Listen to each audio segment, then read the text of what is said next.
Hello बच्चों, क्या आप 10th क्लास में हैं? अगर हाँ तो ये वीडियो सिर्फ आप ही के लिए है, क्योंकि आज हम पढ़ने वाले हैं चैप्टर 2 बहुपद। बहुपद एक ऐसा चैप्टर है, ऐसा टॉपिक है जिसके नाम से ही बच्चे डर जाते हैं। उन्हें लगता है कि ये तो बहुत टफ होगा, अरे चलो इसको छोड़ देते हैं। लेकिन नहीं, हमें इसको छोड़ना नहीं है। आज हम इस चैप्टर को कंप्लीट करेंगे, वो भी एक ही वीडियो में, सिर्फ और सिर्फ 15-20 मिनट के अंदर। और इसी वीडियो से इसमें जितने भी मैं क्वेश्चन आपको कराऊंगी या जो भी मैं आपको टॉपिक्स करा रही हूँ, उसी से ही आपको 10 या 12 नंबर के क्वेश्चन आपको अपने पेपर में देखने को मिल जाएंगे। चलिए देखते हैं। सबसे पहले बहुपद क्या होता है। सबसे पहले हम ये जानते हैं कि बहुपद क्या होता है। देखिए, बहुपद को पढ़ने से पहले हमें पता होना चाहिए कि अचर क्या होता है। अचर अचर को हम बोलते हैं कांस्टेंट। ठीक है, कांस्टेंट।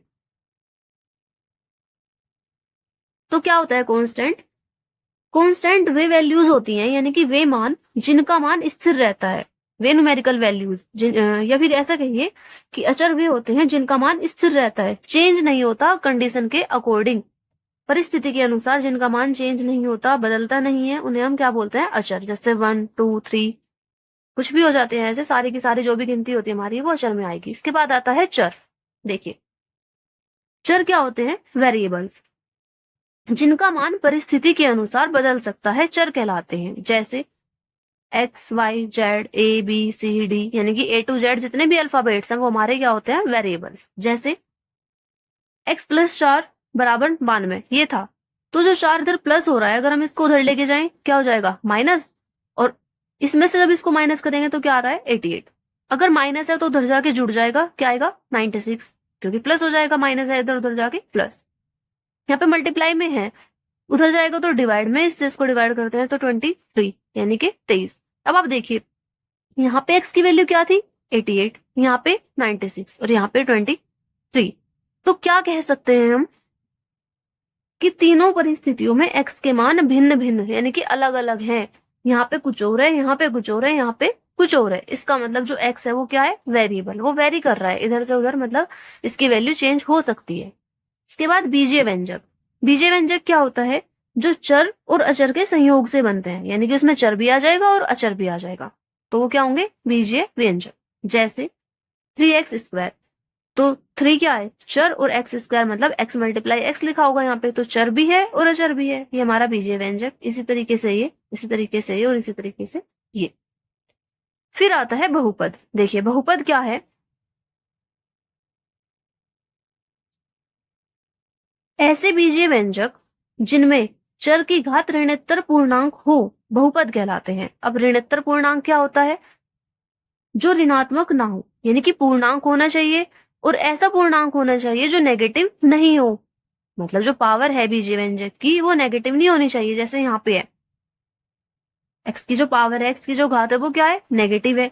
तो ये बहुपद नहीं है। बीजीय व्यंजक तो होगा लेकिन बहुपद नहीं होगा। देखिए बहुपद की कुछ एग्जांपल्स। 5x⁴ प्लस x⁴ 2, मतलब x की पावर 2 है प्लस 9, तो ये बहुपद है। जबकि ये बहुपद नहीं है। क्यों नहीं है? आप इसको सिंपल भाषा में ऐसे समझिए कि x की जो पावर है वो पूरी पूरी होनी चाहिए। जैसे 1 2 3 4 5 6। एक ऐसे समझिए कि माइनस की नहीं होनी चाहिए, और दूसरा कटी पिटी नहीं होनी चाहिए। जैसे √2 हो गया, जैसे √x हो गया यहाँ पे, या x की पावर 1/2 1/3 1/4 4/5, ऐसे नहीं होनी चाहिए जैसे यहाँ पे है। ठीक है, अगर जैसे ये है 7x की पावर 3/2 प्लस 6/x² प्लस 9, तो ये बीजीय व्यंजक तो है लेकिन बहुपद नहीं है। क्यों नहीं है बहुपद? क्योंकि x की घात ऋणोत्तर पूर्णांक नहीं है। 3/2 है, 3/2 है, तो ये बहुपद है। ये भी बहुपद है, ये भी बहुपद है, ये भी बहुपद है। आपको लग रहा होगा कि नीचे है डिवाइड में, लेकिन जब इसको इससे कट करेंगे तो पावर 1 बचेगी। ये बहुपद नहीं है, ये भी नहीं है, ये भी नहीं है। आगे चलते हैं। देखिए, नेक्स्ट टॉपिक है बहुपद की घात। तो क्या होती है बहुपद की घात?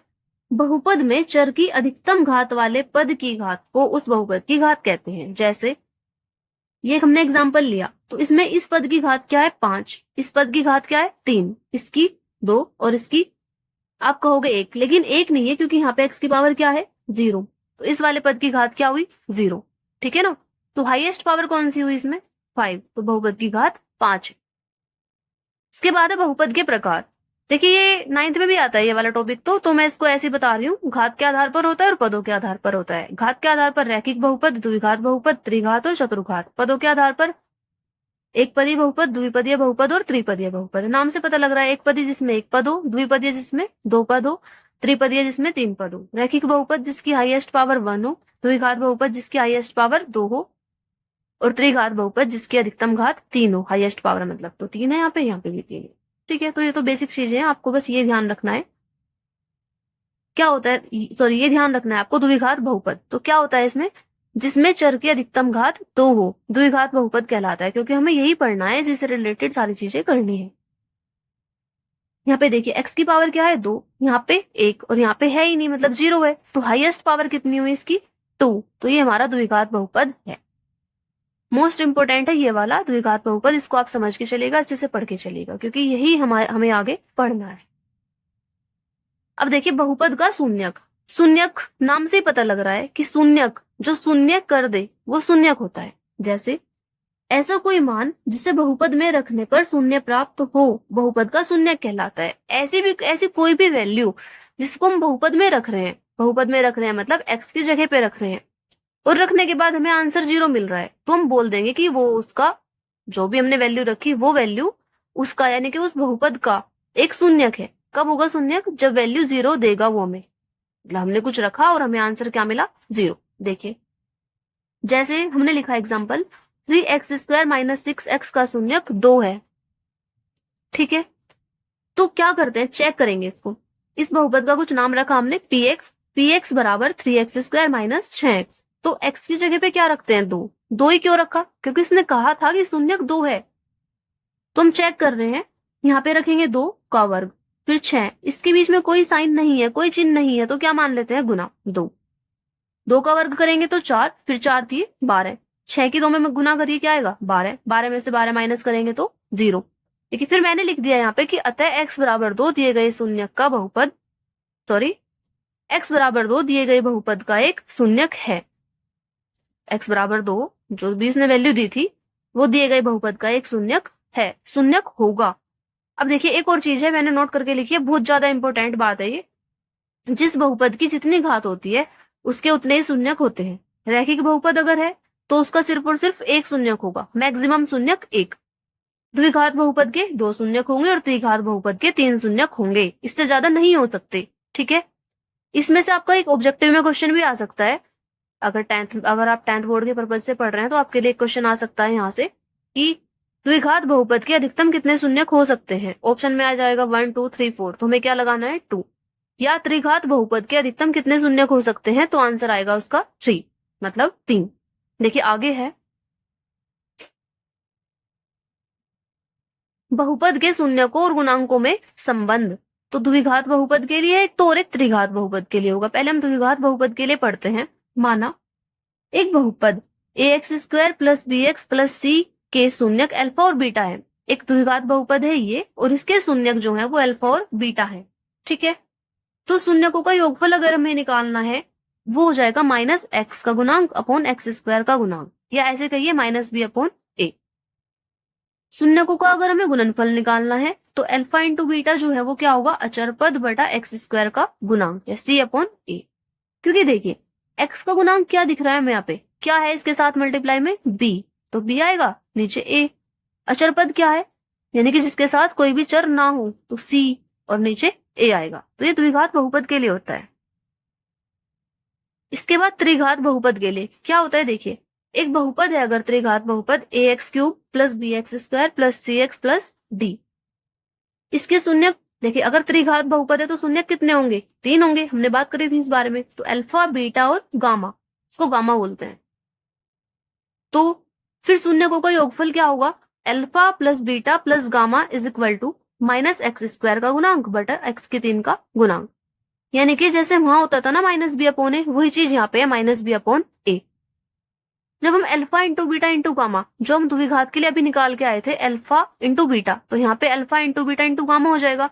वहां पे क्या होता था, -c प्लस होता था वहां पे c/a, यानी कि लास्ट वाला अचर पद बटे x² का गुणांक, बिल्कुल पहले वाला। ऐसे यहाँ पे अचर पद क्या है हमारा d, और x के 3 का गुणांक आएगा सबसे पहले वाला, तो ए, नीचे सबके ए ही आएगा जैसे वहां पे था, और माइनस लग जाएगा इसमें।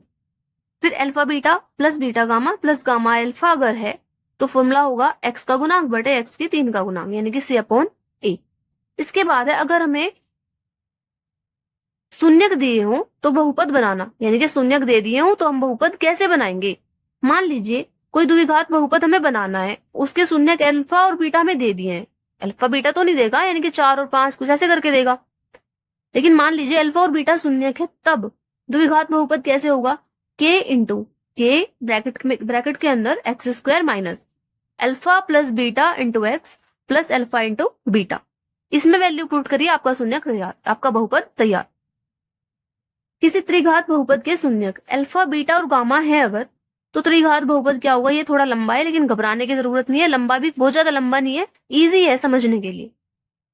के ब्रैकेट के अंदर x cube minus alpha plus beta plus gamma x square, फिर plus alpha beta beta gamma plus gamma alpha into x minus alpha beta gamma, यानी कि जो गुणनफल है वो लास्ट में आएगा। और के क्या है यहाँ पे, के एक कांस्टेंट है। इसका यूज कैसे होगा वो जब क्वेश्चन आएगा तब मैं आपको बताऊंगी। चलिए अब कुछ क्वेश्चंस देख लेते हैं कि किस तरीके से क्वेश्चन आएंगे और कौन कौन से इसमें इंपॉर्टेंट क्वेश्चंस है जो मैं आपके लिए लेकर आई हूँ। और इस बात की मेरी गारंटी है कि अगर आप आज की वीडियो को पूरा देख के जाते हैं तो आपके 10 नंबर के आसपास आपको अपने एग्जाम में इसमें से ही देखने को मिलेगा। कुल मिला के 8, 10 या 12 क्वेश्चंस मैं लेके आई हूँ जिनमें से आपको 8, 10 नंबर का पेपर में मिल जाएगा। बहुत ज्यादा इंपॉर्टेंट क्वेश्चन है। अगर आपको वीडियो अच्छी लग रही है तो लाइक कीजिए और शेयर कर दीजिए अपने दोस्तों के साथ। देखिए फर्स्ट क्वेश्चन है, भाज्य भाजक भागफल और शेषफल में क्या संबंध है। जो होते हैं ना भाज्य भाजक भागफल और शेषफल, उनमें क्या संबंध है। तो क्या संबंध होता है, भाज्य बराबर भाजक गुना भागफल प्लस शेषफल। ये आपके ऑब्जेक्टिव में आएगा, जिसमें से बिल्कुल सही आंसर तो ये है और बाकी आपको 3 ऑप्शन जो दिए गए होंगे वो कंफ्यूज करने के लिए कुछ भी दे दिए गए होंगे। ठीक है, मेन आंसर जो सही आंसर है वो तो ये है, बाकी 3 क्वेश्चंस के जो ऑप्शन होंगे, 3 ऑप्शन वो आपको अलग से दे दिए गए होंगे। कभी ये यहाँ पे, कभी कोई कहीं कुछ से कुछ करके दिया होगा, लेकिन सही आपका ये, आपको इस पे टिक करना है, इसका गोला आपको भरना है। देखिए नेक्स्ट क्वेश्चन है, 3x square plus 5x plus 2 के शून्यकों का योगफल ज्ञात कीजिए। तो शून्यकों का ये देखिए सबसे पहले कैसा बहुपद है, ये द्विघात या त्रिघात, द्विघात बहुपद है। तो द्विघात बहुपद के शून्यकों के योगफल का फॉर्मूला हमने पढ़ा था, अभी अभी हम पढ़ के आए हैं। क्या फॉर्मूला होता है, alpha plus beta is equal to minus X का गुणांक अपोन में क्या आता है, एक्स स्क्वायर का गुणांक। देखिए एक्स का गुणांक क्या है हमारे यहाँ पे 5, तो 5 रखिए, और एक्स स्क्वायर का गुणांक क्या है 3 रख दीजिए। लेकिन फॉर्मूले में माइनस है तो माइनस लगेगा, ये आंसर। ठीक है, सपोज कीजिए यहाँ पे प्लस की जगह माइनस होता यहाँ पे, चलिए वो आगे बताऊंगी, अगला क्वेश्चन शायद ऐसा ही है। ये देखिए शून्यकों का योगफल ज्ञात करना है, तो वही चीज alpha plus beta is equal to formula minus X का गुणांक, नीचे बताइए क्या आएगा, हाँ एक्स स्क्वायर का गुणांक।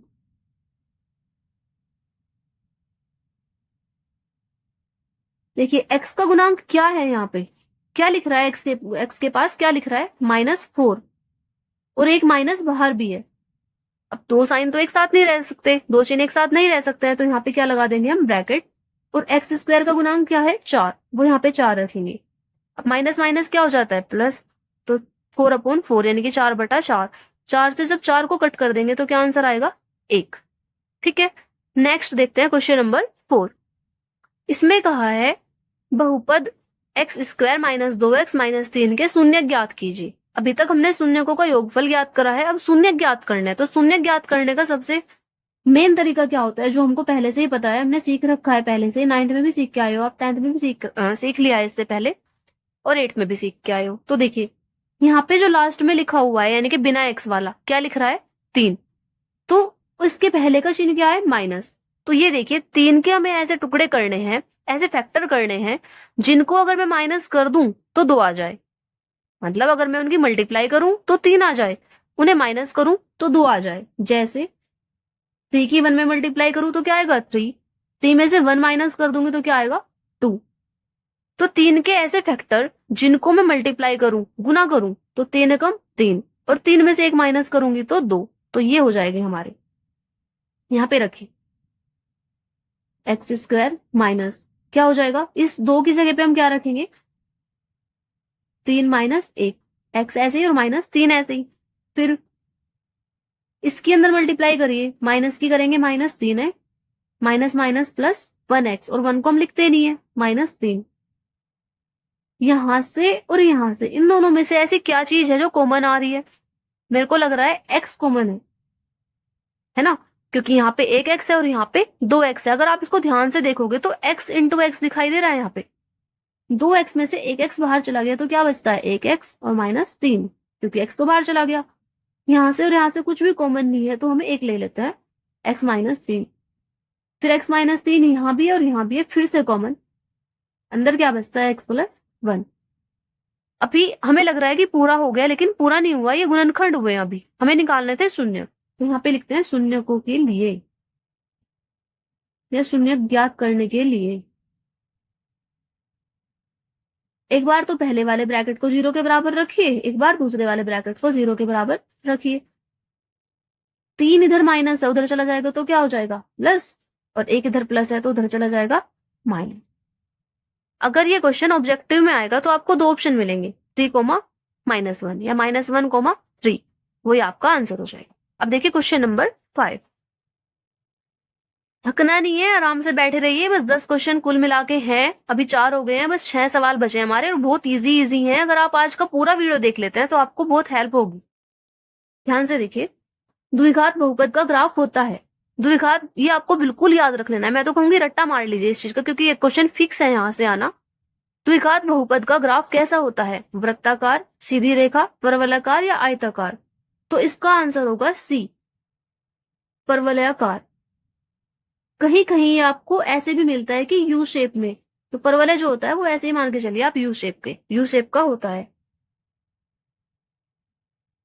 ठीक है, जो द्विघात बहुपद होता है या द्विघात समीकरण होता है उसका ग्राफ हमें यू शेप का मिलता है, यानी कि परवलयाकार होता है, तो इसको आप याद रखिएगा बिल्कुल। ठीक है, नेक्स्ट क्वेश्चन नंबर 6। यहाँ पे है पी एक्स बराबर x² - x - 3a का एक शून्यक 3 है, तो a का मान ज्ञात कीजिए।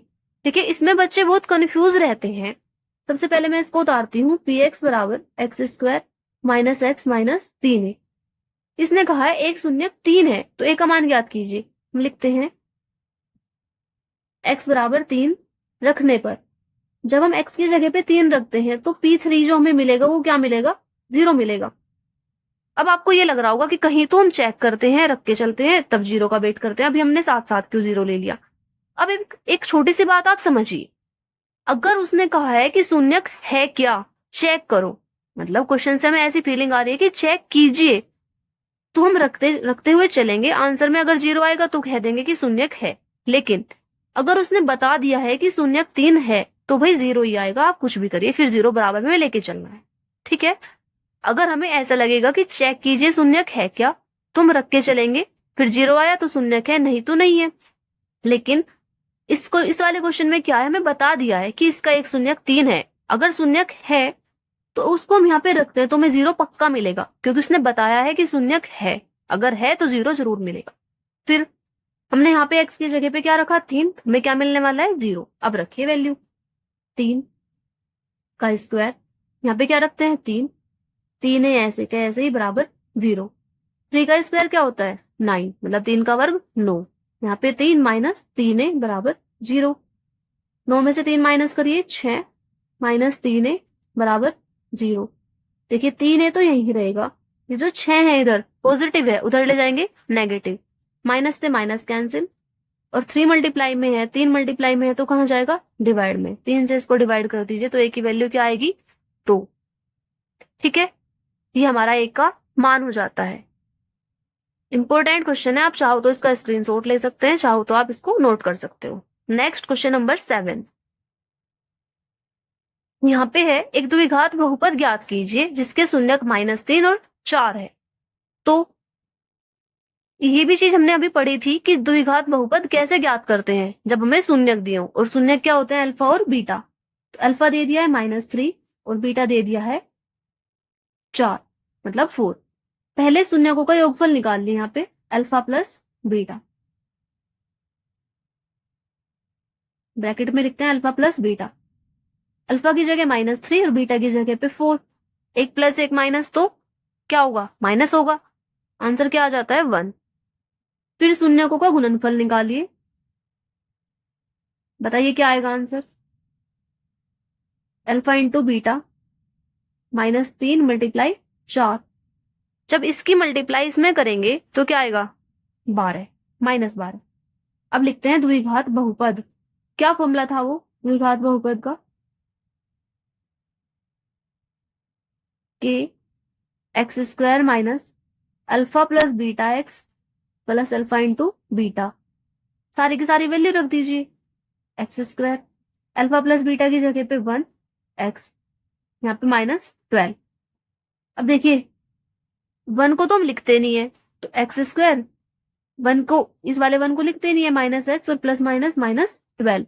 के कहाँ चला गया? तो यहाँ पे लिख देंगे यदि के बराबर 1, के को हमने 1 मान लिया है, ठीक है। अगर के की वैल्यू 1 है तब हमारा बहुपद ये होगा। समझ में आया आपको ये? अगर के की वैल्यू 1 है तो बहुपद ये होगा। और आपको अब लग रहा होगा कि के की वैल्यू 1 ही लेनी है क्या हमेशा? तो जी नहीं, हमेशा 1 नहीं लेनी है। अब देखिए इनके नीचे हमें जो भी कुछ मिलेगा अपोन में वो ले लेनी है के की वैल्यू। यहाँ पे तो कुछ भी नहीं था, ना इसके नीचे ना इसके नीचे ना इसके नीचे, डिवाइड में तो कुछ नहीं था ना, तो हमने 1 ले ली, ठीक है। बाकी अपने क्वेश्चन के अकॉर्डिंग मान लीजिए आपको यहाँ पे 3 मिल रहा है नीचे, तो आप 3 ले लेंगे वैल्यू। फिर यहाँ से तो 3 हट जाएगा इसके नीचे से, यहाँ पे चला जाएगा और यहाँ पे चला जाएगा, ठीक है। देखिए क्वेश्चन नंबर 8 में क्या दिया है? द्विघात बहुपद x square plus 7x plus 10 के शून्य ज्ञात कीजिए। अच्छा, सबसे पहले शून्य ज्ञात करने हैं और शून्यकों तथा गुणांकों के बीच के संबंध की सत्यता की जांच कीजिए। तो जांच कैसे करनी है वो मैं आपको भी बताने वाली हूँ। सबसे पहले शून्य ज्ञात करते हैं, जैसे हमने अभी अभी एक क्वेश्चन के करे थे। और अगर आपको ये फैक्टर्स करने नहीं आते हैं ना इसके, तो इसके लिए मैंने एक और वीडियो एक्स्ट्रा अलग से बना के रखी हुई है, आप उसको भी देख सकते हैं। वहां पे डिटेल में समझाए गए हैं कि कैसे गुणनखंड हम करते हैं द्विघात बहुपदों की, ठीक है ना। देखिए सबसे पहले इसके शून्य ज्ञात करते हैं।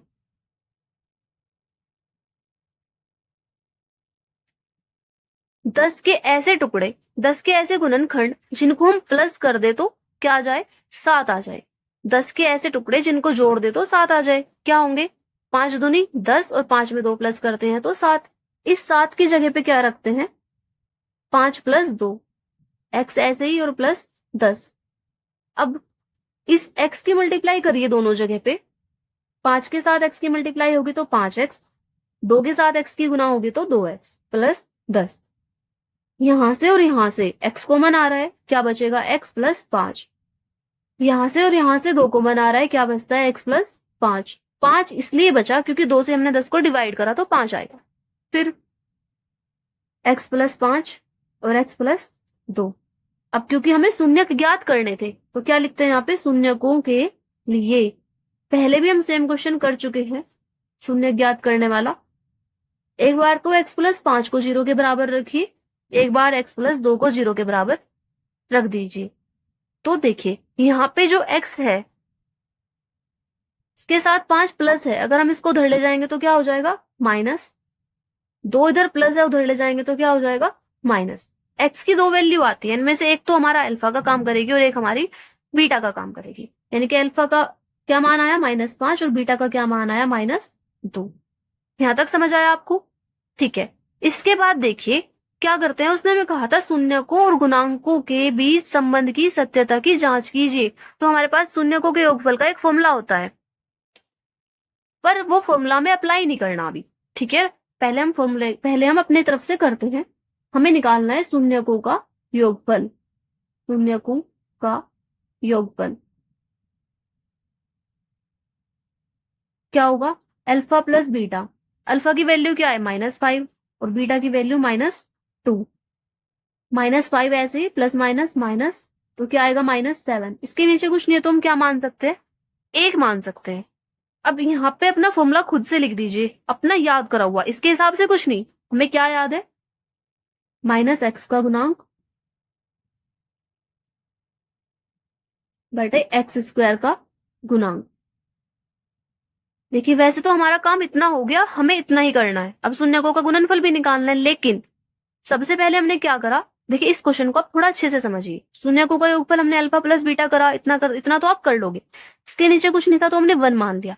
अब जो फॉर्मूला हमने इसके लिए याद कर रखा था उसको बिल्कुल लास्ट में लिखना है, ठीक है। माइनस एक्स का गुणांक बटा एक्स स्क्वायर का गुणांक। अब एक बार चेक कर लीजिए कि ये सही भी है क्या। देखिए हमारा क्वेश्चन क्या था, माइनस एक्स का गुणांक बटा एक्स स्क्वायर का गुणांक, तो -7/1 आ रहा है। एक बार अपना क्वेश्चन चेक करिए। देखिए क्वेश्चन में क्या था, एक्स का गुणांक क्या है -7 और एक्स स्क्वायर का गुणांक क्या है 1, तो 7/1 ही आएगा माइनस के, और वही हमारा आ रहा है, ठीक है ना। तो देखिए ये तो हो जाता है शून्यकों का योगफल। इसके बाद शून्यकों का गुणनफल करते हैं। शून्यकों का गुणनफल अल्फा इंटू बीटा, मतलब -5 -2, तो क्या आएगा 5 दूनी 10। अपने पास से फॉर्मूला लिख दीजिए। क्या फॉर्मूला याद कर रखा था इसका, अचर पद बटे एक्स स्क्वायर का गुणांक। इसके नीचे आप क्या मान सकते हैं 1। अभी हमारा सवाल क्या था, x square plus 7x plus 10, तो उसमें अचर पद क्या हो जाता है 10 और एक्स स्क्वायर का गुणांक हो जाता है 1। तो यहाँ से फॉर्मूला हमारा सत्यापित हो गया। इस तरीके से हमें ये करना है। एक बार मैं आपको शुरू से दिखाती हूँ क्वेश्चन कैसे हुआ है। देखिए आप चाहे तो इसका स्क्रीनशॉट ले सकते हैं। यहाँ तक देखिए पहले, फिर मैं आगे का दिखा रही हूँ, ठीक है। अब देखते हैं क्वेश्चन नंबर 9। देखिए क्वेश्चन नंबर 9 में क्या है, द्विघात बिल्कुल सेम है। इसको आप देखिए, एक बार यहाँ तक देखिए, फिर इसको आगे देखिए। आप एक बार खुद से ट्राई कीजिएगा।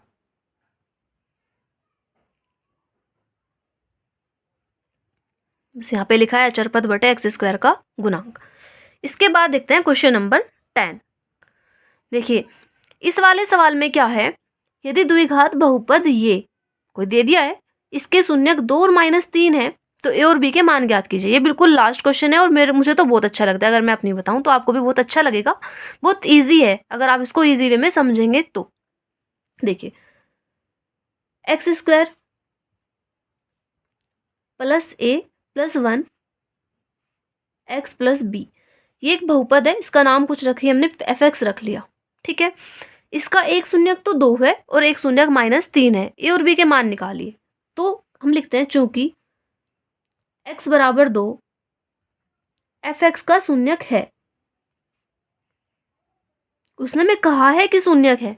अगर शून्यक है और हम इसे रखते हैं f2, वो क्या हो जाएगा 0, ठीक है। क्योंकि x बराबर 2 जो है, यानी कि जो 2 है वो इसका शून्यक है। अगर शून्यक है और हम यहाँ पे 2 रखते हैं तो हमें क्या मिलने वाला है 0। इस पूरे में, इस बहुपद में x की जगह पे आप 2 रखिए, तो x की जगह पे क्या रखेंगे 2। ये 2 लिखा हुआ है, इसको 2 समझिएगा आप। यहाँ पे a प्लस 1 2 प्लस बी बराबर 0 मिलने वाला है। 2 का वर्ग क्या होता है 4। 2 की a में मल्टीप्लाई करेंगे 2a प्लस 2 की 1 में करेंगे 2 प्लस b बराबर 0। ये 2a प्लस b, 4 में 2 प्लस करेंगे तो क्या आने वाला है 6, मतलब 6। 6 को अगर मैं उधर ले जाऊं तो क्या हो जाएगा माइनस। इसको समीकरण नंबर 1 कहिएगा। मैंने एक लाइन छोड़ दी है लेकिन आपको नहीं छोड़नी है, ठीक है। 4 और 2 6, उधर जाके माइनस हुआ। इसके बाद उसने कहा है कि -3 भी शून्यक है, तो फिर हम क्या लिखते हैं, चूंकि x बराबर -3 एफ एक्स का एक शून्यक है। जैसे ऊपर वाला एक शून्यक था ऐसे ही नीचे वाला -3 भी एक शून्यक है। अगर ये शून्यक है तो f-3 क्या होगा, वो भी 0 होगा। जहां जहां x दिखाई दे रहा था वहां पे हम क्या रखेंगे -3। जैसे यहाँ पे 2 रखा था x की जगह पे, तो क्या रखेंगे -3 का वर्ग plus a plus 1 -3 plus b बराबर 0। 3 का वर्ग 9 हो जाता है। 3 की a में मल्टीप्लाई करेंगे 3a, 3 की यहाँ करते हैं -3 प्लस b बराबर 0। -3a प्लस b, देखिए 9 में से 3 को माइनस करेंगे तो क्या आएगा 6 बराबर 0। फिर 3a प्लस b बराबर 6, इधर प्लस है उधर चला जाएगा -6। अब हमारे पास 2 इक्वेशंस है, इन दोनों को सोल्व कीजिए जैसे आपका मन करे। एक 2 मेथड होते हैं सोल्व करने के, विलोपन विधि और प्रतिस्थापन विधि। उनको हम अगले चैप्टर में सीखेंगे। लेकिन यहाँ पे भी आप देखिए b से b कट रहा है, लेकिन अभी नहीं कटेगा क्योंकि इनके चिन्ह सेम है। कब कटते हैं, जब चिन्ह अलग अलग हो। और चिन्ह अलग अलग कब होते हैं, घटाने पर। तो हमें इनको माइनस करना पड़ेगा। करिए माइनस, यहाँ पे माइनस, यहाँ पे माइनस, और इसका चिन्ह बदल के क्या हो जाएगा प्लस। और यहाँ पे लिखेंगे हम घटाने पर, क्योंकि हमने माइनस कर दिया, चिन्ह बदल दिए इनके। ये कट जाएगा, -3 और -2 क्या हो जाएगा जुड़ के -5a। इससे ये कट के 0, क्योंकि 6 से 6 कैंसिल, तो a की वैल्यू क्या आ रही है 0। फिर a की वैल्यू आप कोई सी इक्वेशन में रखिए तो b की वैल्यू निकल के आ जाएगी। मान लीजिए यहाँ पे रख रहे हैं हम समीकरण नंबर 2 में, यहाँ पे रखेंगे a का मान समीकरण 2 में रखने पर, देखिए यहाँ 2 × 0 + b = -6, 0 + b = -6। b में 0 प्लस करेंगे तो क्या आएगा, b आएगा -6। तो a की वैल्यू 0 और b की वैल्यू -6।